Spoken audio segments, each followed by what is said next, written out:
Good evening, good evening, good evening. It is Thursday, the something of March. How we doing, gentlemen? How are we doing? Bath time, how you doing, man? I'm good. I'm slightly surprised to see Avonde is no longer with us. It's back.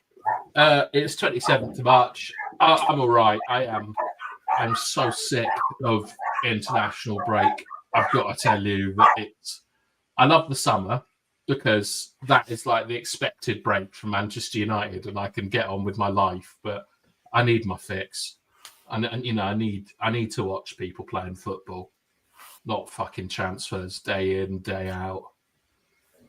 To be fair, we've tried to avoid all of the transfer bits. I think we've been better than most in regards to talking about transfers. Yeah, there might be a couple that come up in the chat today, but other than that, it's more about who we might be losing and the prices that have been set. So, you know, it's about time that they start talking about players leaving and how much money we're going to get. So look, we'll just on to that part. But Yabba, how you doing, man? I'm not sure. Just give us a thumbs up if yeah. All right, that's cool. We got a question for you. So when your dogs calm down, I would like you to talk about something that pops. We love to talk everything about football. You know, we love the game. That's what we're here for. To talk. This isn't about football, though. This isn't about football. This isn't about football. Look, let me say a couple of howdies first. I am Titanium. Question: why do you call yourself I am Titanium? I am Titanium. Just out of curiosity, Mr. Potus, long time. Big ups to you. Hope your week is going well. Yes, it is. Stuart, how you doing, man? 5 days I'm counting until our big match. So it's good to know that you're in the chat. Yabba. Obviously you waved your hand, which I know that was silent mode. So I'm going to ask you again. How you doing? Yeah, I'm not too bad. I'm just trying to be professional around here, you know. Oh shit! You had a good day, Yabba. Look, like I say, it's very important. This is a message to everyone. It's nothing to do with football. It's very important. Under all circumstances, you got to understand your mind controls everything. So if you got any problems, you know that it's all in your mind.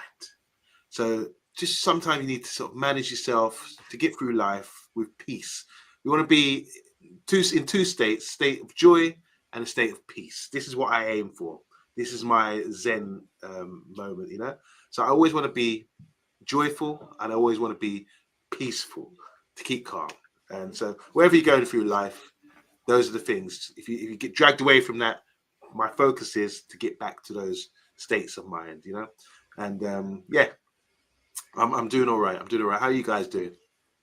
No, I'm good. I'm good. I just want our game to be played, man. I'm sick and tired of waiting. Yeah. This break's been a long one. This international break's been a long one. The only thing that's been good about this international break is I checked today and I don't think we've picked up any injuries. What used to happen in international break is someone like Paul Pogba would announce that they're ready to move to Real Madrid or something, and like everyone would come back injured. And it's been quite a smooth international break for me. There's not be like, I mean, I know there's protests planned and things, but it's been uneventful. And you know, the Chinese have a curse saying, "May you live in interesting times." So a boring international break isn't the worst thing in the world. You know, to be fair, I think you're right there, Bath time. We are normally fretting about players coming back and thinking, "Oh, Jesus Christ, they're in a mess." But yeah, I mean, look, we're actually getting players back. That may well benefit us towards the end of the season, which makes a bloody change. Normally we're losing players this part, so maybe hopefully you'll have some selection headaches in the last, what we got, 9 games. You know, maybe the last 5 or 6 games, the more meaningless ones. I think as the season goes on, the last few are going to be ones that we don't really care about, to be fair. And hopefully you'll start blooding some of the youngsters. I think it's so important to get momentum for next season. Like, Dorgu, for example, I'm really, really underwhelmed with him so far. He's on a red card still, so he's not going to be playing for Forest. What you talking No about? way.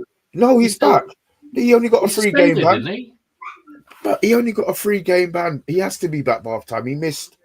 What did he miss? He missed the Arsenal game. Miss Fulham and Arsenal. Forest is his last And one, a cup isn't it? game. And the cup game. Yeah, Leicester. Okay, right. So are you sure he's definitely back? Fulham was a FA Cup. Leicester and who else? Arsenal. Arsenal. Yeah, that's it. Days. That's the 3. Okay, good. Right. Well, if that happens, that's good. But I think that we've got to, like, instead of like blooding youngsters and sort of like being on the beach for the dog end of the season, I still remember that year where Liverpool won the European Cup. We finished second, they finished third, but they looked so good towards the end of the season that there was so much excitement and hype for them the next season.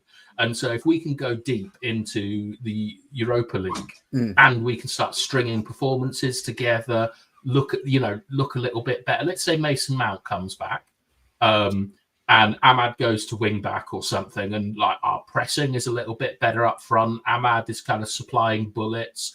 Yoro Delict, Maguire kind of like begin to get more solid as a defensive unit. Honestly, it'll be really, really good for the summer. Like, all I want is for us to go into summer feeling excited about the team. So would you rather it's the players? Obviously, you don't want the Ericssons and the Casemiros to be the one who are going to be the stars. You want it to be the Euros, the Heavens, I'll say Agate. We know his limitations, but maybe you're right about the Dorgu part. Maybe seeing a little bit more from Xerxes. And I think the system is what I want to see as the star. Do you think it's working? Do you think it's got better? I mean, Ruben, that was part of, Ruben's been nominated for manager of the month, but we've only played 2 games. We've done all right actually in the last 3 or 4 games. Like we've been all right.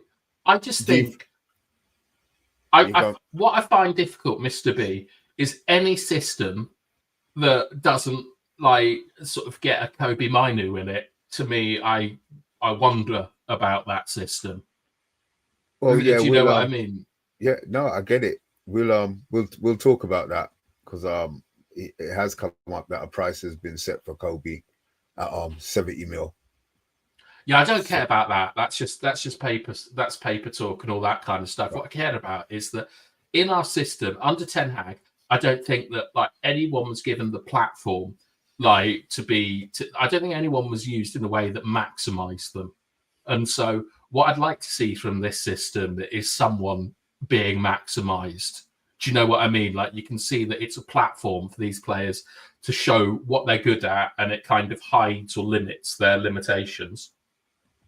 And I'm still in 2 minds over the system. I don't understand it, and I don't understand how you can have a system that doesn't have Kobbie Mainoo in it. So that's the part. So you don't like the system because you don't understand it? Yeah. Is that what you're saying? Yeah. Okay. I don't understand it. And that's why you don't like it? It gives me more questions than answers. Like, so for example, a transition, like if you want to be technical in transitions, the best system to transition from is a 4-2-3-1. All right. All the best transition teams have always played this. I understand how you do transitions. I know the roles and everything in it. With this system, I'm learning it as I go along. And I've got a lot of question marks over it because I don't think we're seeing the best expression of it yet from United and our players. There's lots of round pegs and square holes and things.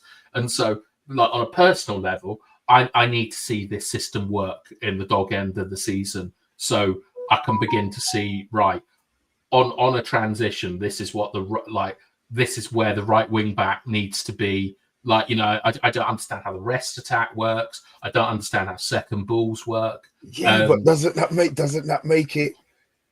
You all of these you've made them negative. I'm going to go on a Yabba positive.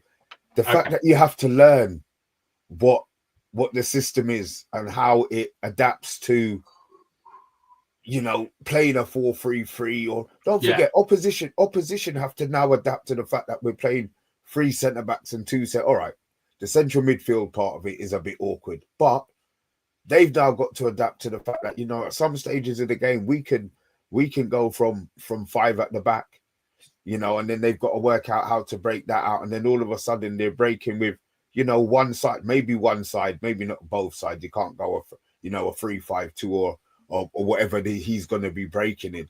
So then they've got puzzles to fix as well. Don't you see it? I more see it like that.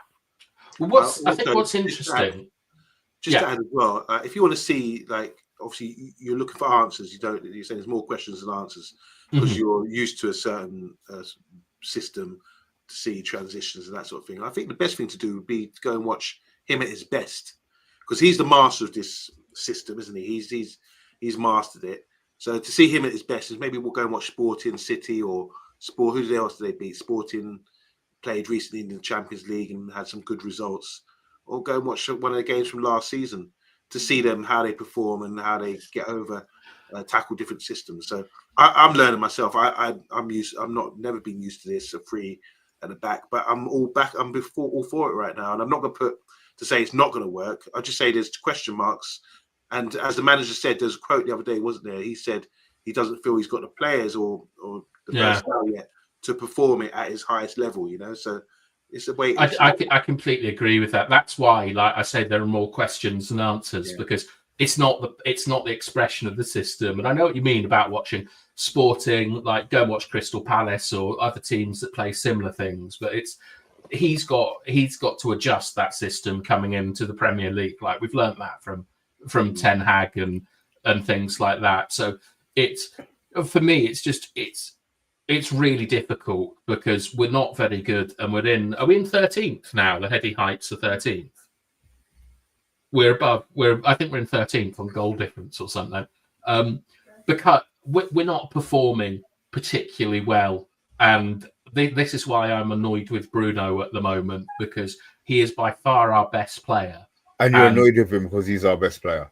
Yeah, because he's Steven Gerrard at the moment, and it means that I can't really sort of work out what people are meant to be doing, what the roles and responsibilities are, what the principles, because Bruno is having to do it all by himself, and he's done it brilliantly.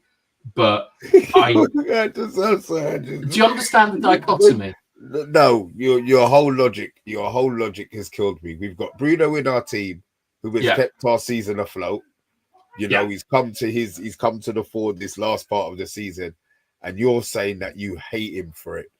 No, I'm not saying I hate him for it. I'm saying that it is we're far too dependent on Bruno, and that can't be the system. The point of a system is that it's modular, that you can slot a player in, you can take a player out, and it still functions as a whole. Our system, if you take Bruno out of it just doesn't work. So there's far too much reliance on Bruno, and that can't have been the plan going forward. So I would like to see less reliance on Bruno, because when you look at players like that we've had in the past, like Scholesy and Beckham and stuff like that, they don't have anywhere near the numbers that Bruno does. Like Bruno's numbers are absolutely ridiculous. Yes. And we were a better team back then. And that's the point, is that Bruno is playing like an Avenger, like a superhero. And I want to see us playing like a team. So I don't hate him. I hate the reliance on him. I hear what you're saying. I mean, you always explain things well. I was a bit frowning at first, but yeah, okay, it's a good point. It's a good point. But I do think, we can't cast shade on Bruno. I don't think you're saying that. Yeah, I know you're not saying that. I don't think. I'm just saying in general, we can't cast shade on him because he is performing really well.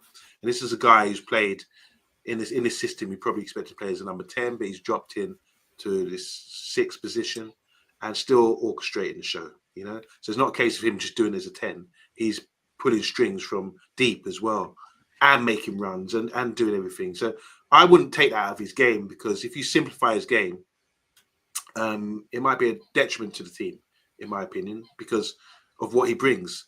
So I just wish everybody, this is the thing about, we talk about systems and all this kind of thing, but this was Bruno's a maverick. He does a bit of everything. So I think everybody shouldn't be like robotic. This is what we do. Yeah. We like this. This is what the complaints are about enjoying football in this modern game. there's lack of enjoyment because you don't have these mavericks, you don't have these players that get you off your feet and excite you. So I do like Bruno because he is that sort of player, and I think we need to have more players like that in football. I mean, Zerch, the two players I really enjoy watching right now, Zerchi, because he does like things just off the cuff and instinct, and this is joy. It's really joyful. And then Bruno as well, because he dictates the game, he dominates the game, and this is what we come to see as fans. If everything was just, if everyone was just pigeonholed to do a certain role, and you weren't be able to express yourself outside of that, it's a boring game. Yeah, he's different.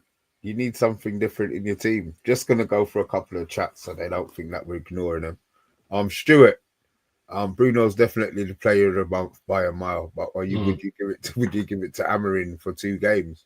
Is the question that was more the question I was asking. Stuart's also saying KOBBIE is going nowhere. This one from Bart. I agree with bath time sentiments as Liverpool's front three. Oh, fuck my life. Click from January or so during that season. I fondly remember a 3-0 win 3 City. What was that about bath time? What have I? I said that in the season we came second with Ollie, I think.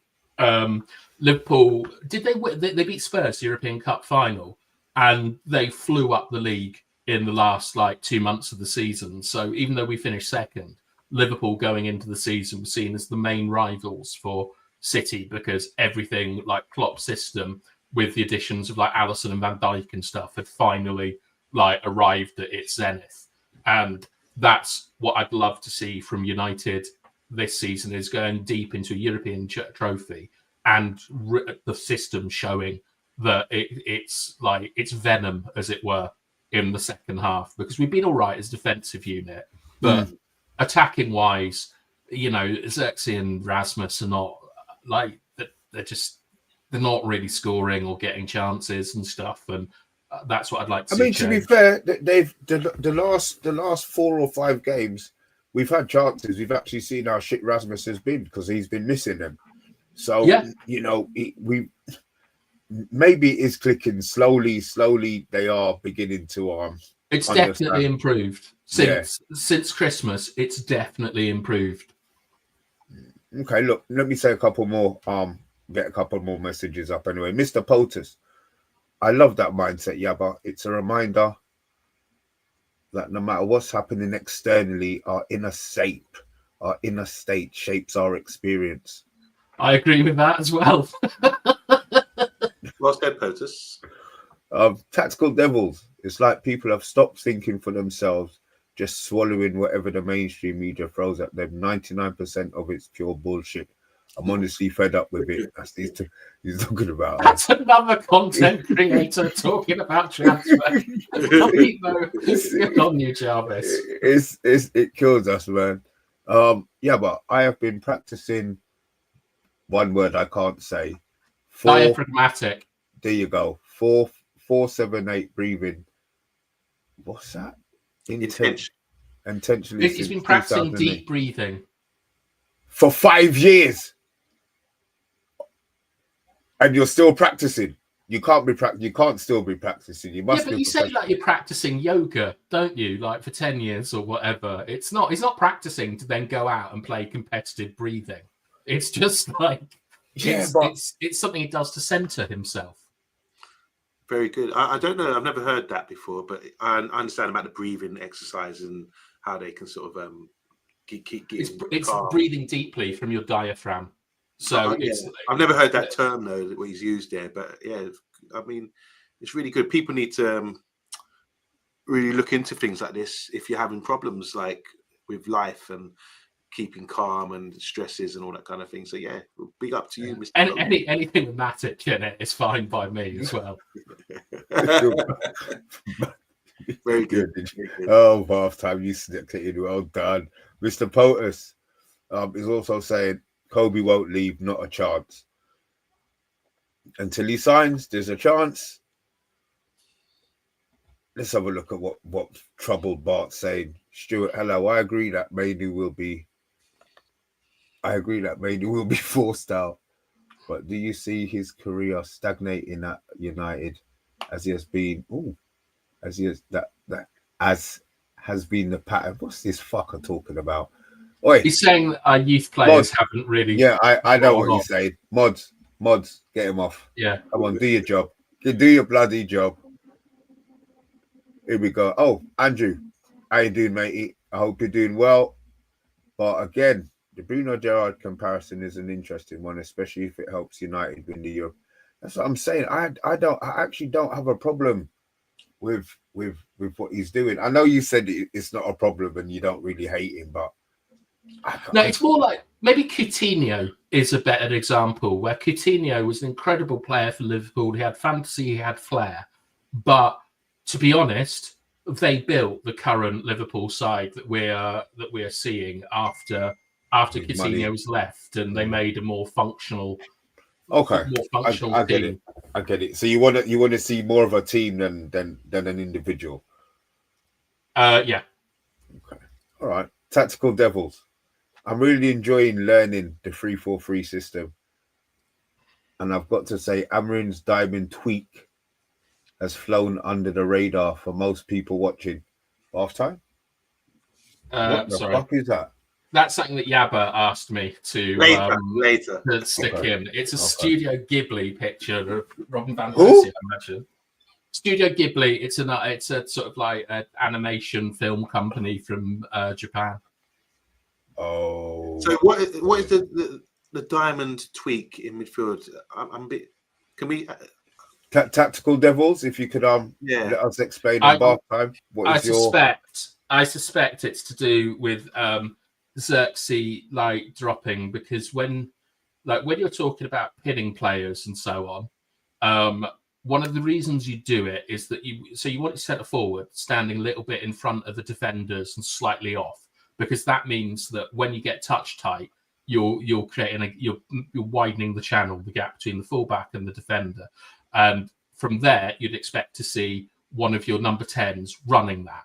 But since Xerxes has been in the team and he's not able to sort of run that, I think that his starting position has been a little bit more forward and a little bit more offset, so that a player comes out to him and then Rasmus runs that channel. That would be what I would think that Jarvis is talking about. But I don't want to, speak for him. But that's something that I've noticed.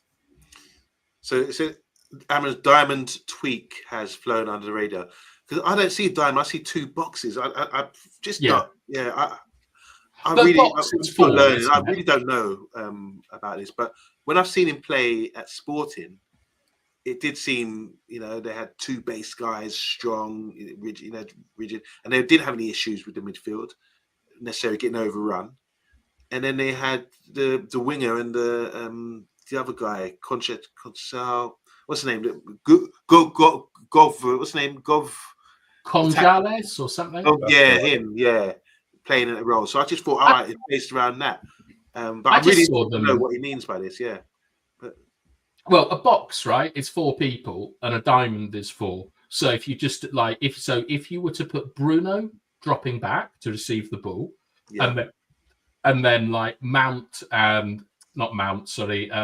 then Xerxes and Ugarte getting a little bit wider, and then Garnacho sort of like filling into one of the areas or something, you sort of get a diamond. But the key part of the diamond is that it will be Bruno going deeper, and it will be either Xerxes or Rasmus coming in between the lines to sort of create that diamond. And that means that there's more space in behind for sort of Delo and Dorgu and things like that. But I suspect it's the use of Bruno and the use of Xerxes. But I mean, Jarvis could help us out by just saying what he says he means. With a diamond, wouldn't the diamond be like with a number 10 and a number 6 and a 6 on the base? Exactly. Exactly. Okay. Yeah. So it's just like turning the box square on its at an angle. Yeah. So it is with the diamond that we would be using is much more like conducive to playing around the block rather than through the block, because the corners of the diamond, as it were, are able to get it out into the space. Okay. Interesting that. We'll see. Steffi Richard. talking about Diamond Lights by Hoddle and Waddle.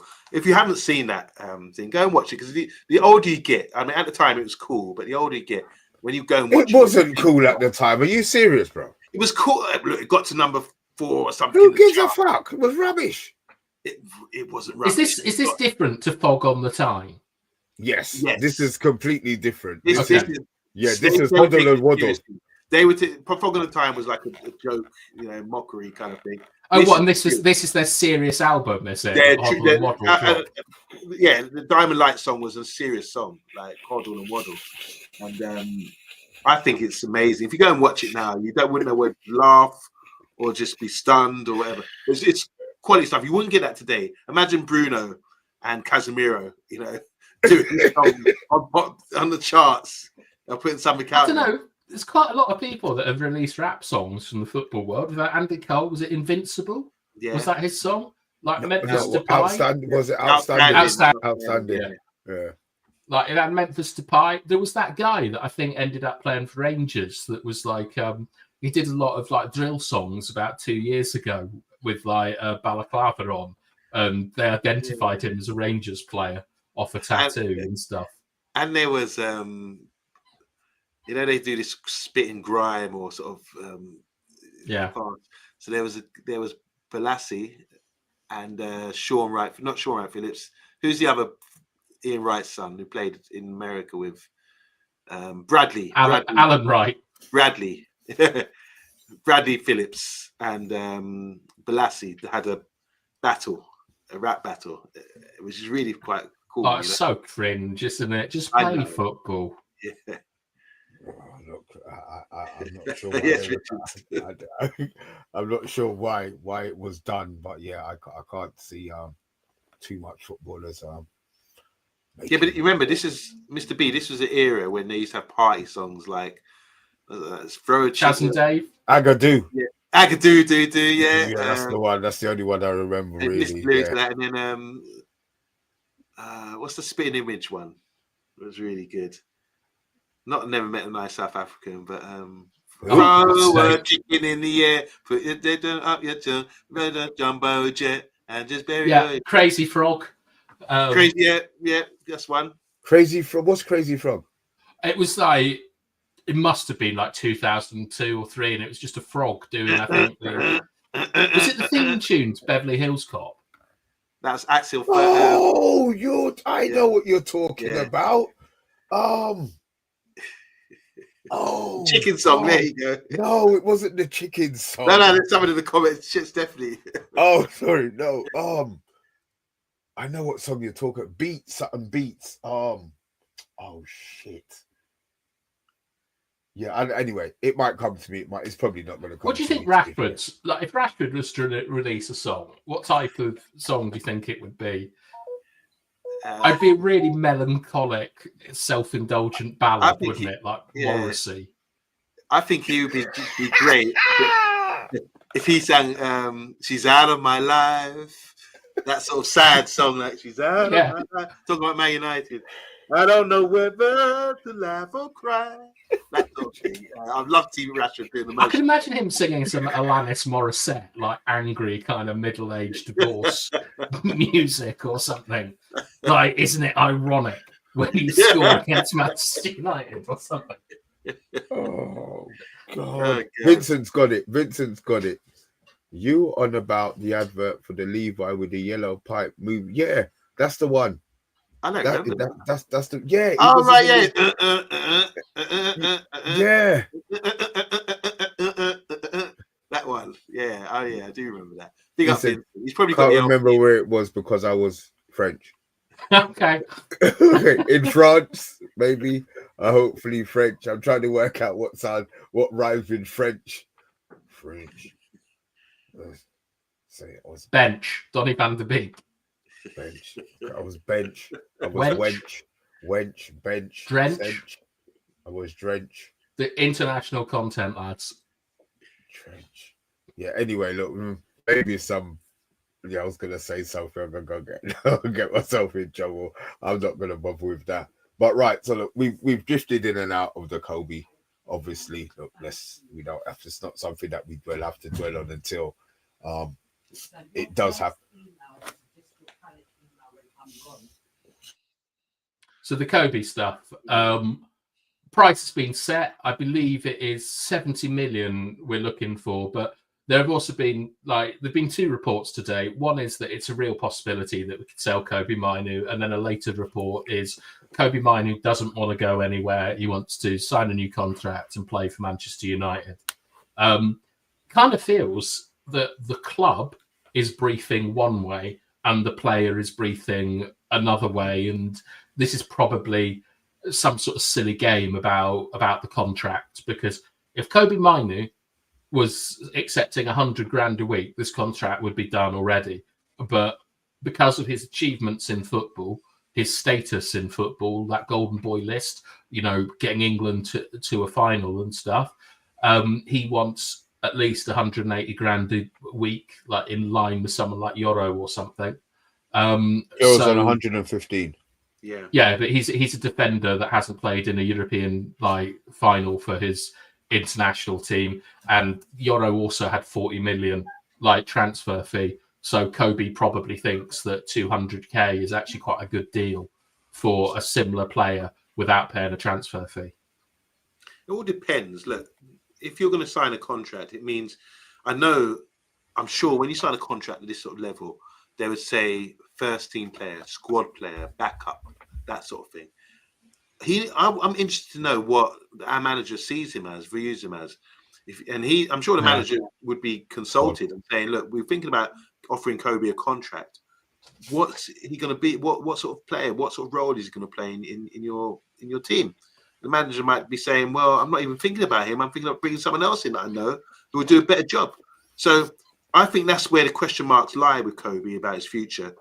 It wasn't there wasn't an issue when he was scoring an FA Cup final goal in that Ten Hag sort of formation or system, but it seems to be an issue this season. He hasn't kicked on for a number of reasons. He's still a talented player, but it just seems to me that there's question marks about whether he can perform as a first team player in this side and under this new manager. So if considering we're cutting back and we're getting rid of the tea lady, cutting back Alex Ferguson's role, Brian Robson's role, all these players, we're going to be kind of like Scrooge when it comes to any kind of wages or contracts. And I think it's only right that if you are signing a new contract, it's on the basis of, you're a first team player, this is how we value you, or you're a squad player, we're offering you 75 grand, take it or leave it, that sort of thing. And that's how it should be. And this is where the whole thing comes in, where people get upset about the cuts and the increase in prices and that kind of thing. I just think Mr. B knows this. Mr. B's been fuming about this for years, about offering players too much money, not in line with other clubs who have been successful, like Liverpool and Man City. I know Man City got a couple of players on big wages, but in general, people like Mahrez weren't on big wages for a long time, and they were really performing. So it's really important. What happens with Kobbie will be a big indicator about how we are going forward. And I don't mind, as much as I love Kobbie, if it means he has to leave because he's not happy with what he expects to be treated as a first team player and he's actually not yet, then I'm fine if we get the money on him. That seems a turnaround from last night. Well, I've had to. That's what I'm saying. I had to explain my reasoning behind it. I'm not saying I want him out. I'm saying I love him. Yeah. But I just think that if he doesn't accept the role that the manager wants to give him, because it's all down to the manager. The manager can say, "Well, you're a backup or you're a squad player, one of the two." I don't think he's a first team player, as what's been shown since the manager's been there. He's never been a proper starter. He's been injured. Oh, well, okay. Sorry, forgive me. Yeah, you're right. I kind of agree with that. I find it I would think in the interview that Amorim had, there were questions about Garnacho, Mainoo, Yoro, the three sort of highest potential players, and I'd be quite surprised if the plan was to get rid of Garnacho and Kobbie, to finance rebuild. I would think that you've got to find a place for Kobbie in this team. And I remember at the start of the season, even in the summer, I said I wasn't expecting a good season out of Kobbie because he played too much football and we've seen loads of players explode onto the scene and then really struggle the next year. Like that's been going on since the beginning of time. I think that if Kobbie can get himself fit, he's got to be in the team. Or agree with YABBA, he's got to be sold. You can't pay him 180k and not have him as a like you just that's how we've got into financial problems. So I would definitely have him in my team. But if Amorim doesn't see him as a first team player, sell him, get a better goalkeeper. Somewhere else. Yeah. And that's unfortunately where we are as a club at the moment. It's so counterintuitive to what Manchester United should be and was, but that's kind of where we are.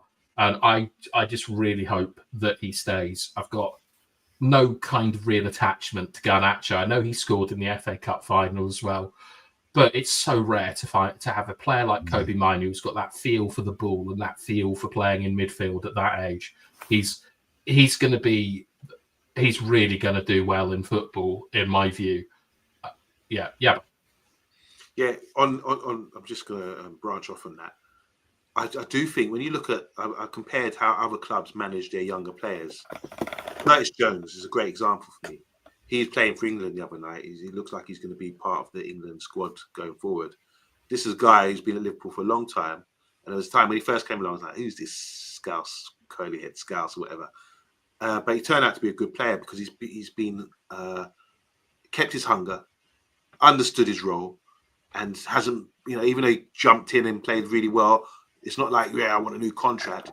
He has to ease his way. He understands to be in this part of this Liverpool culture or whatever, Liverpool club. He needs to ease himself in. And now he's at a position where he's 23, 24, established, 150 odd games or whatever he's played, I don't know.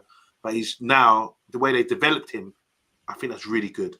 I would like to do the same Kobbie, where it says, Kobbie, hold your horses. Yeah, you come in, you were dominated, you were a new sensation, but let's ease you in slowly. Are you prepared to do that? To say, have a plan in 2 years' time, then you can be a first team starter. But you need to go back to being humble, because he was thrust forward, wasn't he? But then you've got to understand what he's had.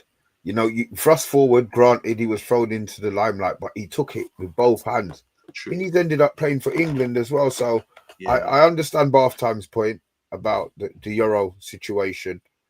Him maybe expecting a little bit more than Euro, but something, as I said, something's happening.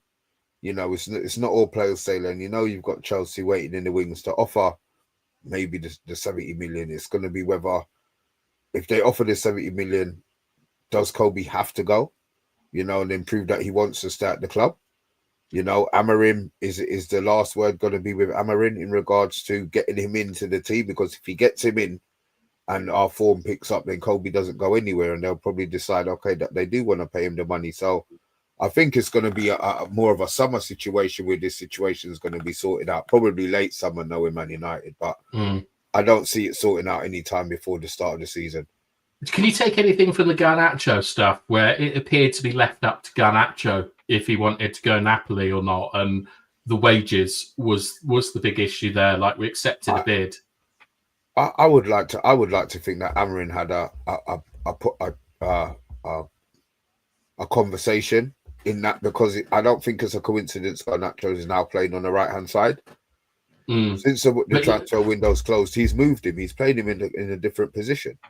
Got to remember, he's coach though. He's head coach. He's not like manager. So there's there's a slight difference in responsibility there.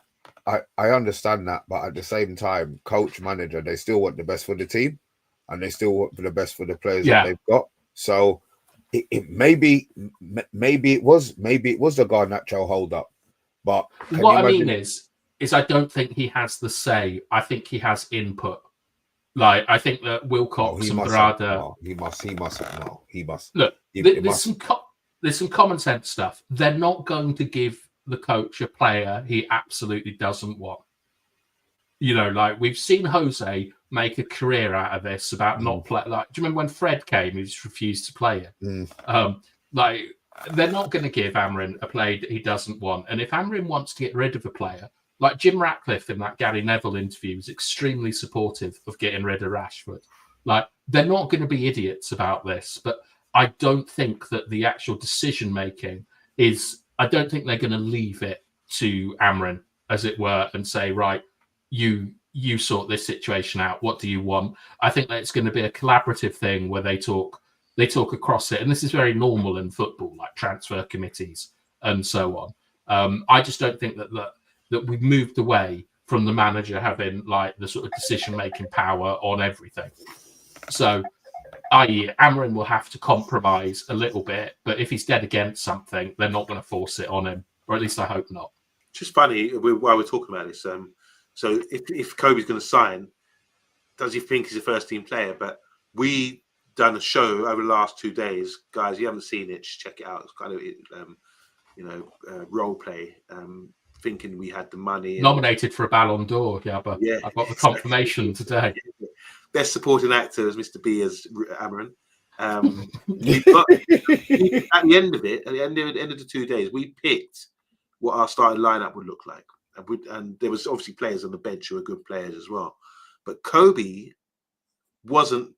I think out of the three of us, I think only Kobbie. I think it was you, BATHTIME, maybe. Only I had Kobbie. You both had Ugarte and Wharton. Yeah, so that shows that maybe he's not really considered. I don't know, guys in the comments, can you just answer me this? Is Kobbie a first-team player? Strictly first team, no hesitation. Is Kobbie to you, with the players we have available to us right now, and everyone fit, does Kobbie start for you guys right now? Is he a first-team player? Is that his label? Is Kobbie a first-team player? I'm interested to see what the results are in that. Steph is not a fan of Kobbie. Doesn't like his running. Stuart, yes. Good lad, Stuart. Richard, no. Yes. Yes. Yes. So it's unanimous, really. Yes, they're saying most. No, it's not. It's not unanimous because there's been 1, 2, 3, 4. There's been 6 votes, and it's 2/3 for Kobbie at the moment, and 1/3 against Kobbie. I wouldn't call that unanimous. Sorry, I was looking. I've seen yes. All right, I see you mean Stephanie and Richard have gone no. Yeah, like Steph has turned around a bit on Bruno, but she's never liked Kobbie's lack of physicality. And this is the thing: is that I think in my heart of hearts, I know Kobbie Mainoo is not suited for any of the positions in midfield, the 6 or the 10. You don't get the best out of him in those positions. I think he's a wonderful footballer, and maybe he can develop into a great 6 or a great 10. But it reminds me a lot of Anthony Martial, where he had so much potential, but it took a long time to work out if we wanted him as a left winger or a striker.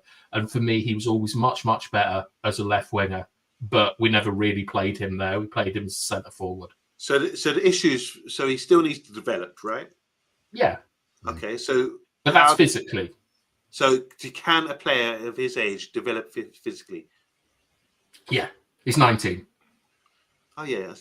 When I stopped growing when I was like 21, I think. So there's still a bit. Yeah, but look at like Ronaldo and Bale. Like at 23, 24, they changed their physiques and things like that. Anthony Martial did something similar where he put muscle on. Like footballers have a kind of second act when they're 23 or 24, and they even if you look at Ryan Giggs, he sorted out his hamstring issues around the age of 24, something like that, and they kind of they minimize their game to what they're effective at. With midfielders, you get a third act when you're about 29 or 30, where you can now read games and understand them a little bit better. So you'll see Keane dropping deeper, Scholes dropping deeper, Pirlo dropping deeper. The thing that Kobbie's got is Kobbie is extraordinary, where you look at players like Pedri and Gavi, they don't know how to play as well as Kobbie does deeper. Kobbie is incredible for how good he is at his age at playing deeper than anyone else. And then you combine that with his channel defending, his ability to win duels and stuff. There's such an incredible base for Kobbie Mainoo to be whatever he wants. But this system's going to make him take a step back, I think, for a year or two, because it is incredibly dependent on physicality, just having two in the midfield. And then as the number 10s, the amount of pressing they have to do and the amount of areas they have to cover, it's not suited to it at the moment. And for that reason, I would think that the club probably do want to sell him and get in players that can like benefit us now, which I think is awful. Ooh. Yeah, I don't think this ends well. Regardless, there's going to be some people who want him to stay. Some people, it's something else that splits the fan base, in it. It's another form of civil war, as they call it. Bath time. You talk about a little bit of civil war earlier on. Ugarte has been battered, but by all accounts, on social media.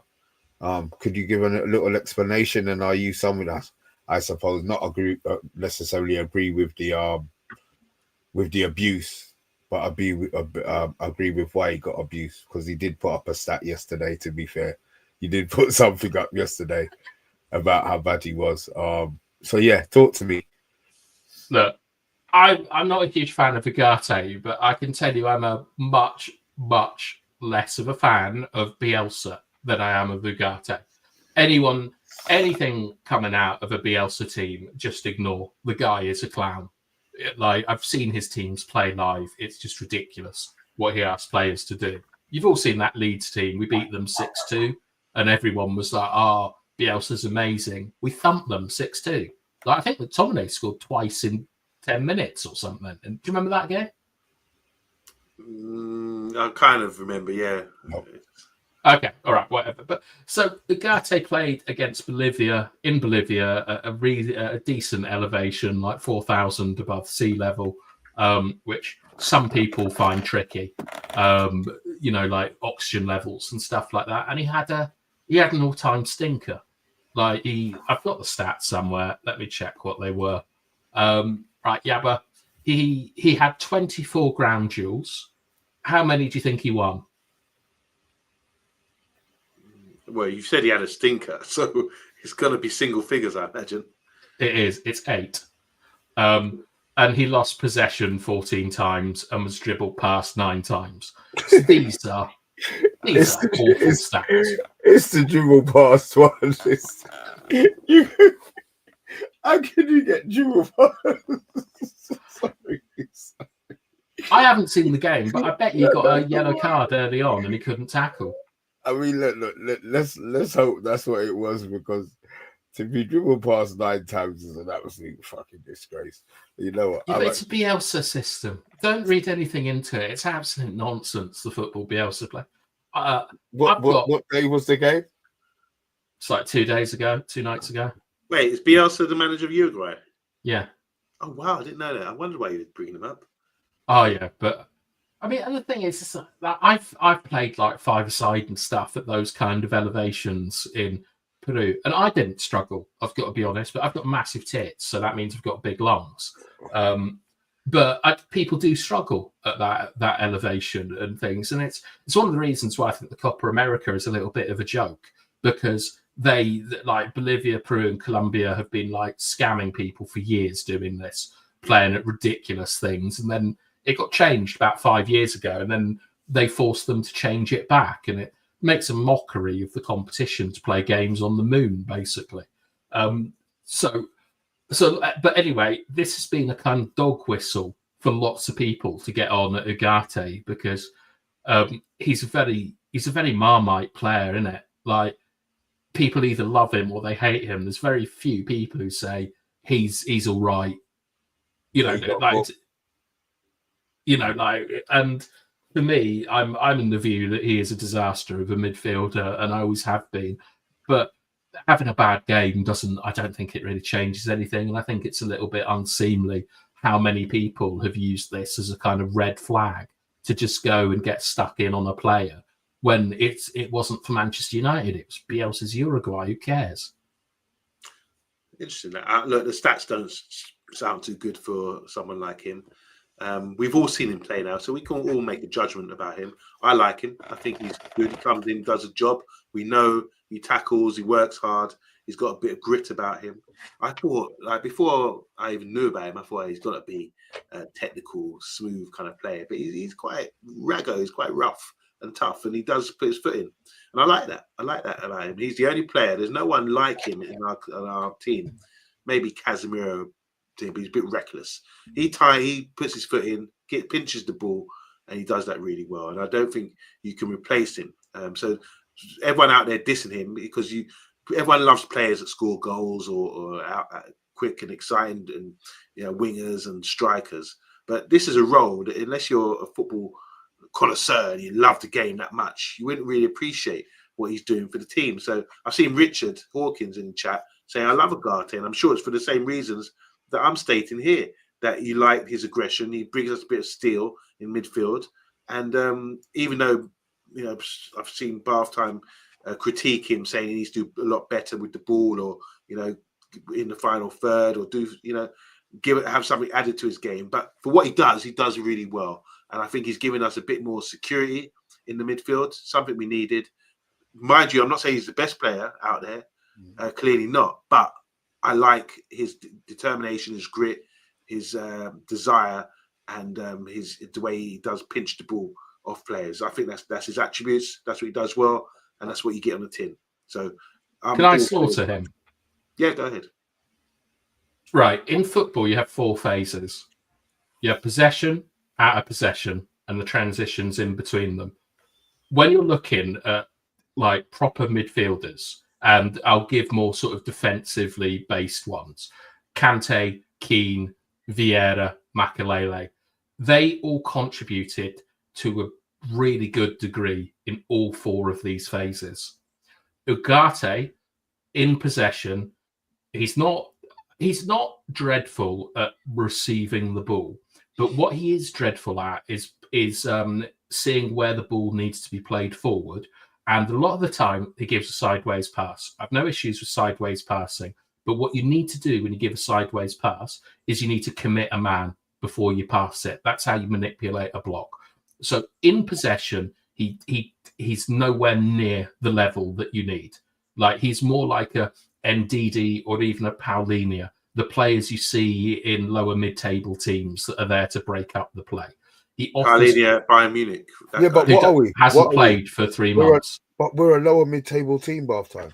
Exactly, and that because we've got players like Ugarte. That's, chicken and the egg.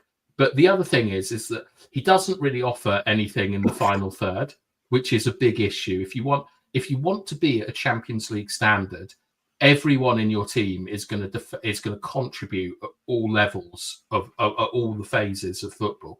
Ugarte doesn't. What he's really good at is defending transitions. He's really good at recovering space, and that means that we can play a bit higher up, which is nice. But he isn't actually, for me, he's not very good at dueling. I think he tackles from the blind side too often, picks up too many yellow cards, as Steph is saying, and then he's completely ineffective afterwards. I don't think he also contributes to attacking transitions because he can't get the ball forward very much. But maybe that's not his role in the team, BATHTIME. Maybe that's why Bruno ends up doing everything. You're kind of proving my point here, which is that he's so limited in the 4 things that you're looking for, and you could be limited in 1, right? That's fine. You don't have to be great at all of them, but you need more than he does, and this is why I don't like him as a player, because he can't contribute to all the phases of play. I think that's quite a sensible. Was he in your first team yesterday? No. Who did you have in midfield? KOBBIE and Wharton. KOBBIE and Wharton. Okay. Was he in your first team, Mr. B? Yeah, I had him and even Wharton. after all the changes and everything else. Yeah, I had him and Wharton. Okay. I think a lot of players. I hear what you're saying, BATHTIME. I just wanted to hear your reasoning, but I do think a lot of people like him, and we're not. You said it's like Marmite. You either love him or hate him. I don't think anyone really that hates him that much. I think he does a good job. We can just judge by him. He's not outstanding, but he puts his foot in, and he does a good job for the team. And I can't imagine anyone would give him, he's like a 6 player, but always plays as gets score of 6 out of 10, every game. Just does the basics, and every team needs someone like that to do that job. So I'm not a huge fan, but I appreciate what he does well. Yeah, great. I mean, but do you disagree with my assessment of him? Why I don't like him? No, I just wanted to hear your reasoning, and you've explained it. I've had to think about it, and I don't disagree with it, but I just think sometimes you have to. You mentioned 4 players. Vieira, I think you talk about defensive player, but Vieira, he's a box-to-box player for me, but he's seen as a defensive player for some reason. Yeah, I don't know why. Makelele and Roy Keane was box-to-box as well. So Makelele I would accept, but Makelele, Kante also. And this is actually a really good point, Yabba, because with players like Kante and Keane, and maybe less so with Makelele, but with those 2 players in particular, even with Declan Rice, players that are nominally defensive players, because they can contribute at all sections, of all parts of football, they get pushed a bit further. I mean, Rodri, most people would say, is a defensive midfielder. You've seen the impact that Rodri has had in huge games like Champions League finals because of his quality on the ball, and that is why Paulina doesn't play for Bayern Munich anymore. That's why no one went for Wilfred Ndidi, because they're really good at just one aspect. But if you're playing sort of possession football or something like that, Ugarte isn't the man for you. Look how good PSG are. Ugarte can't improve that team, because when you're playing high up the pitch and you need to circulate the ball and stuff, and you need to be neat and tidy, that's not him. So they've moved him on. If you want to get to the levels that PSG are playing at, and they might win the European Cup, they're now a semi-final team in Europe. You've got to look why they are there, what their midfield is doing and stuff, and looking at how players contribute in the 4 phases of play is a really, really good metric to use if they're not like a goal scorer, basically. But the thing is, I do agree with you. I'm not disagreeing with you. I'm not having an argument over that. But I think that when you're talking about Vieira, Keane, Kante, Makelele, those are all world-class players who, and 3 of them are box-to-box, could bomb on, and get goals. And all right, give me a better example then. I think Makelele. Give me current ones in the Premier League. I'm trying to think. So Wijnaldum, who? Rodri, Rice, no, Caicedo, not Ronaldo. No. Douglas Silva. I'll pick him. I'm just thinking around the clubs. Partey, maybe. Well, okay, these players. Yeah, Partey, Douglas Silva, Ndidi. You mentioned him. He's rubbish. Well, regardless, he's similar like that. He doesn't do for a relegation team. Yeah, so you got all right. Let's Partey, Douglas Silva, who's left the Prem now. Who does Douglas Silva play for? Juve. Yeah, Juve. Do you mean Douglas Luiz? Sorry, yeah, Douglas Luiz. Forgive me. Oh right. shit! Sorry. Much easier. Okay, right. Now I know who you're talking. Okay. Who's Douglas Silva? What name did you say, Douglas? We're both as stupid as each other. You say that. I knew you was talking about Douglas Luiz. You were talking about Douglas Luiz, though, weren't you? Yeah. All right, yeah. All right, so those are similar. I think they're similar players. Partey is probably a bit more. Okay, right. Let's look at Partey. Partey is right. His big weakness is he's a bit of a muppet, for shooting. He takes ridiculous shots. He is very, very good at launching transitions. He's very, very good at circulating the play. He's very comfortable on the ball. I'm not going to go mental here, but occasionally he does Busquets-like stuff in the midfield, with his touches and things. He's athletic. He's better than Ugarte. Yeah, and that's because you can see it from his technical ability, but it's what he contributes to the team around him that is better. Douglas Luiz I'd say that whilst it looks like he recovers the space similar to Ugarte, because he's a bit more powerful, he's able to kind of challenge as he's recovering space. Ugarte will kind of run with a man, but maybe won't be able to knock them off the ball and dispossess them. Douglas Luiz can do that, but also he contributes more for the transitions. Like he used to be able to hit Ollie Watkins and stuff like that, and he was able to circulate the ball with McGinn a lot better, like around it. So the other one was Bissouma. I was going to throw Bissouma in as well.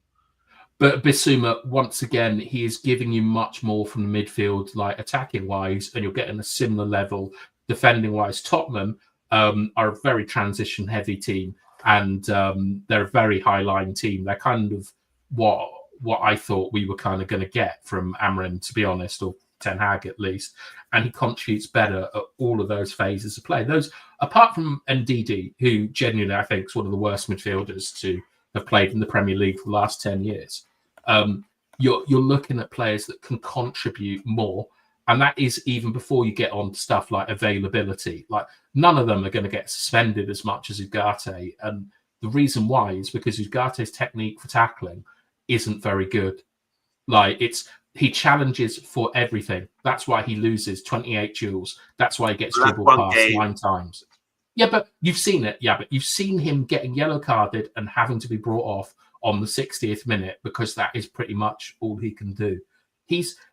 I don't even know if he'd be a squad player for like a top 14, like as a kind of specialist to come on. He's a bit like Endo at Liverpool or something like that. He's got maybe to see out a game or add a bit of. Do you think he has to start every game, Bathtime? Do you think Ugarte has to start every game? Right. So Ugarte is the Ineos like signing, isn't he? Ten Hag didn't want him. He was the one they wanted. There's a lot of rumours that we signed him to get Yoro and so on. But I think because he's Ineos's first big signing, he kind of has to play every game. He's the marquee signing for them.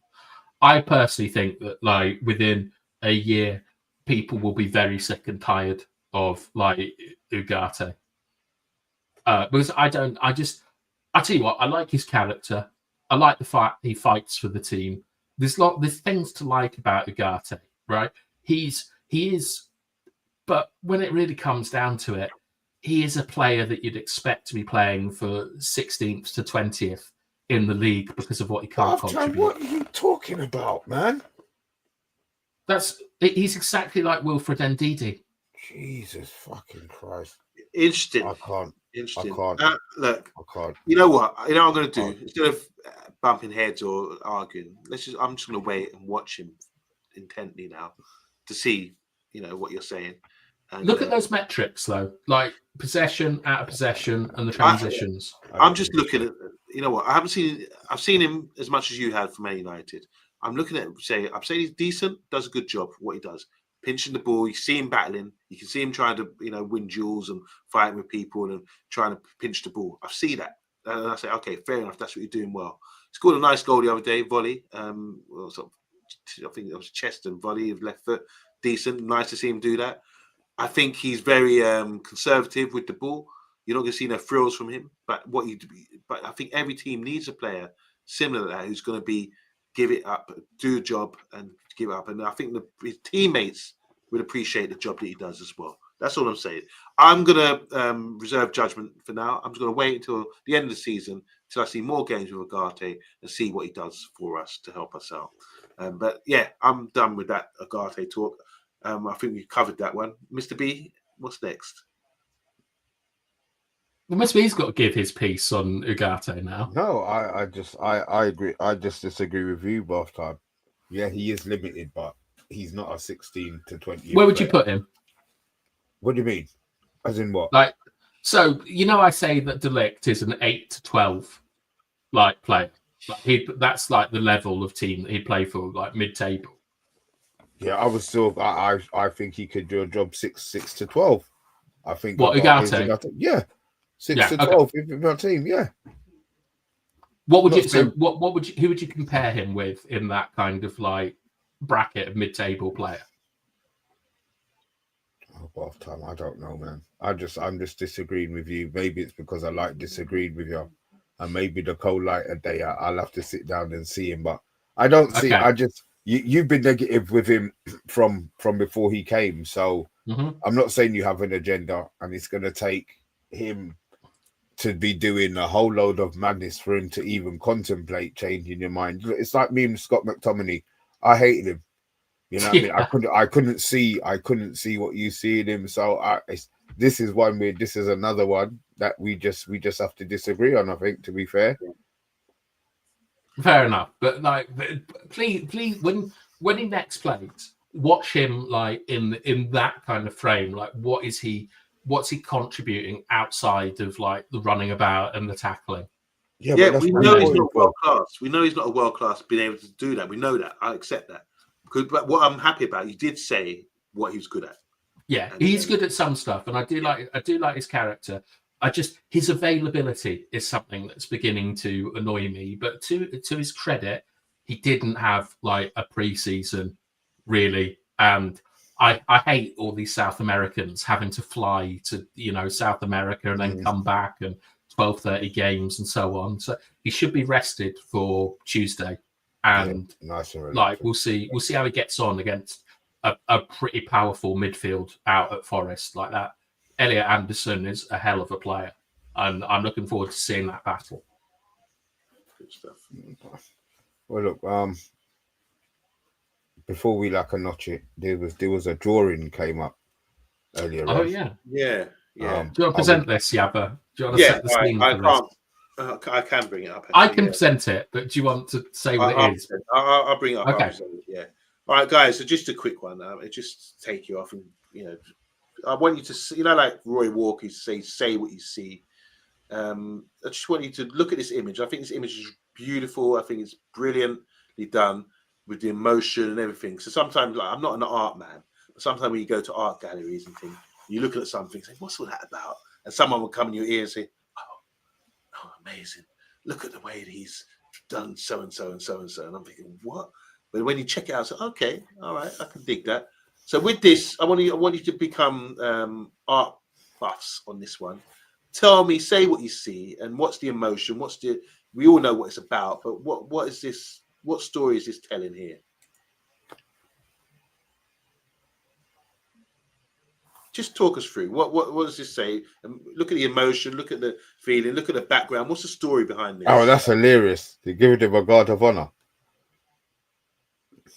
It's Robin van Persie getting a guard of honor after winning the league for Manchester United. This isn't art. Well, it is a bit. It's not.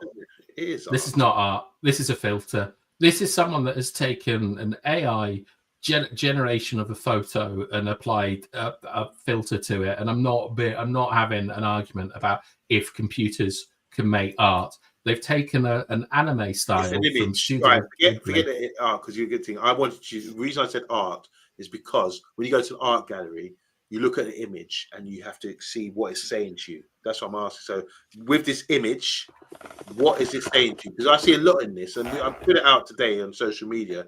A lot of people are saying, "Oh wow, it hurts a lot of Arsenal fans." You can see in the faces of the Arsenal players, they're giving him our guard of honor, but they're angry with him. They look angry or they look upset. What is the emotion here? This is what I'm looking for from you guys.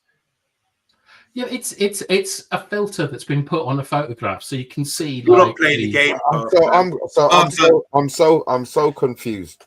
We're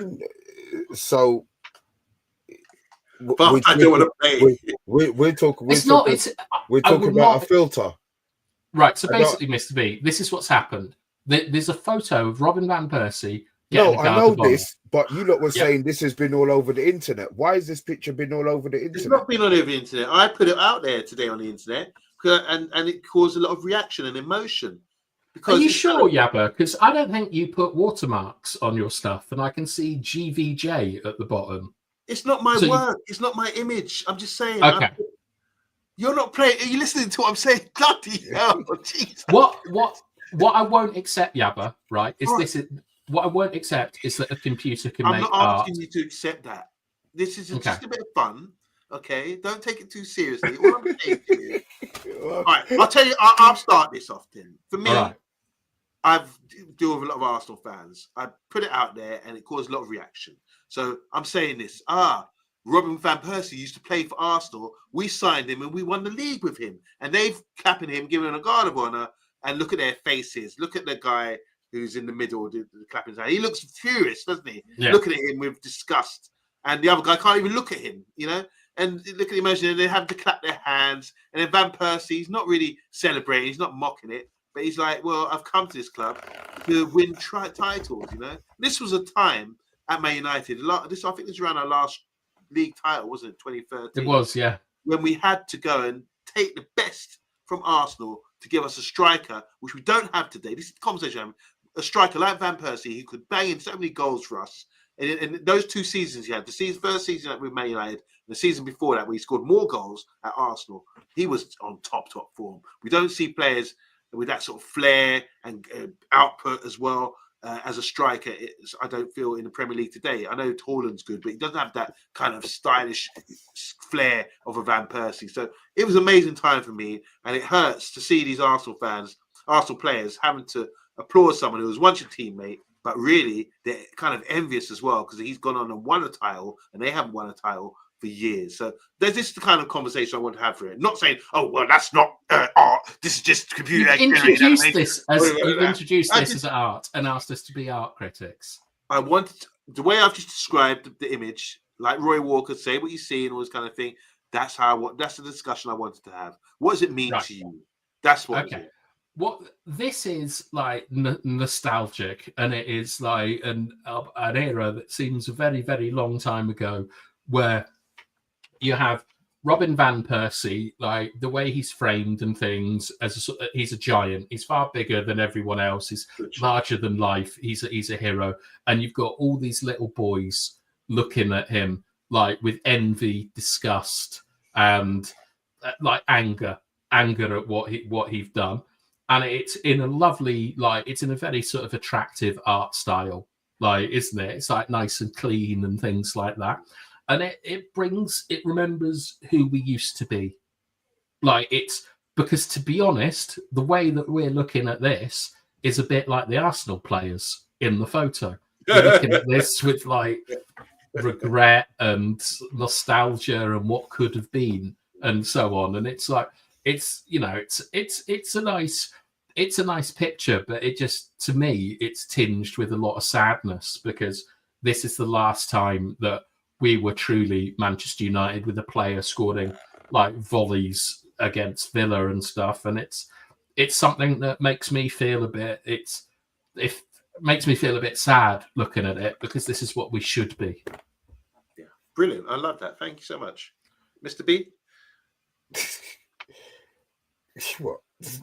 I ain't gonna give you a fucking BATHTIME explanation for it. I can give you that much. Explanation. What do you see? I just see the Arsenal hatred, and the fact that you posted it, and I know it was Arsenal fans who had meltdown on it more than likely. It's good. It's glad that it still burns them. You know, we're glad that Arsenal they lost Ashley Cole to Chelsea and had to watch him.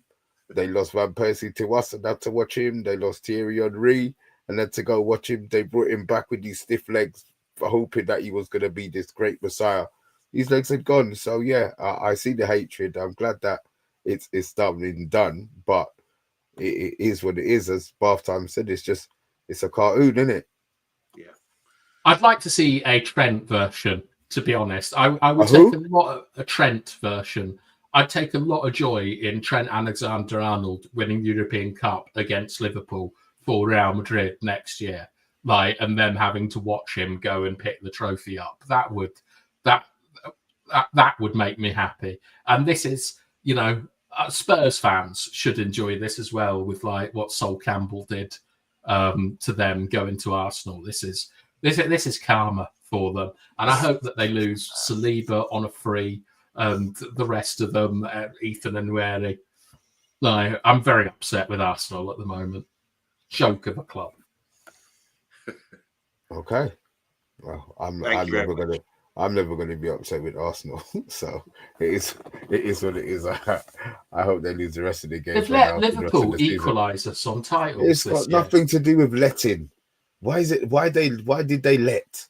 Because it's got nothing to do with. We let Liverpool do it then, if that's the case. True, but like they're just massive bottlers and all this stuff. Like, honestly, like Ethan Lanieri, I have to say, I was so pissed off with Rasmus Højlund for doing the Sue celebration, like, against Ronaldo. That is small-minded absolute. What you can't be doing that as a Manchester United player. They went out, didn't they? Yeah, exactly. I mean, like, what a dickhead. Does the Suey, like, after, like, only scoring a couple of goals, like, scoring once in 19 games, and then gets knocked out with Ronaldo, like, scoring in the game. And, like, you look at Arsenal, and they based their entire season around a 0-0 against Man City. Like, it's just absolutely ridiculous. There you go. Look, I am Ty Tabin, who's blaming Pogba. Me too. Yeah. Guys, it's a long one and my belly's rumbling. Yeah. Is it time for like a notch, please? Do we have any more AI art to, like, Yabba, are you going to stick up some more pictures? You're calling it AI art now, are you? I thought it was an image. Well, I mean, if I said bad art, it still has art in it. It doesn't necessarily You indicate wasted about an acceptance. 5 minutes and spoiled the whole fun of that little exercise. I know he did. He wasn't in Dungeons and Dragons mode, was he? I do apologise. It annoys me. Art can only be created by a human, in my view.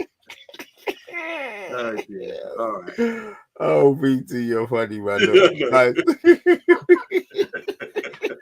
I did well. I pulled it through at the end. I came through. Yeah, I know. You did done brilliantly in the end. I'm happy with that, but like just to get there was painful.